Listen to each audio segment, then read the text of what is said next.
People who celebrate the Cultural Revolution generally ignore the suffering of the Chinese peasantry. In the Western historiography, the Cultural Revolution usually refers to the years from 1966 to 1969, the period when the Red Guards were unleashed against the social institutions, the party bureaucracy, and the traditional culture.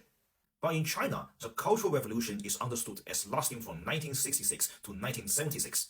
I believe whatever merits people claim for unleashing the young people against entrenched institutions were completely outweighed by what happened in the following 7 years, when the Chinese society and the economy became essentially directionless.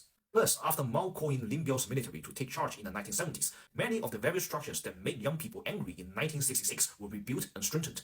The travel permit system that restricted movement between the rural and urban China remained in place. Systems of privilege that had been supposedly smashed during the Cultural Revolution were effectively recreated. Second, after Richard Nixon visited China, there was a push in 1974 to import a large amount of Western capital equipment, but that drained China's foreign reserves and contributed to open inflation, which in turn sent yet another generation of young people to the countryside in the mid-1970s.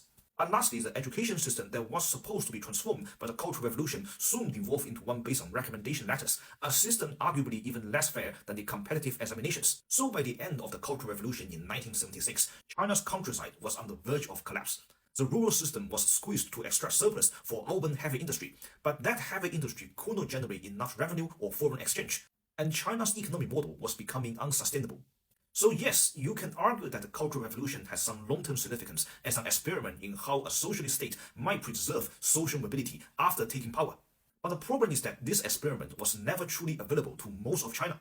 80% of the Chinese population live in the countryside, and they were largely excluded from this process. Meanwhile, many workers remember that era fondly because their livelihood was subsidized by the surplus extracted from the countryside. From today's perspective, what they are remembering is not equality, it is privilege.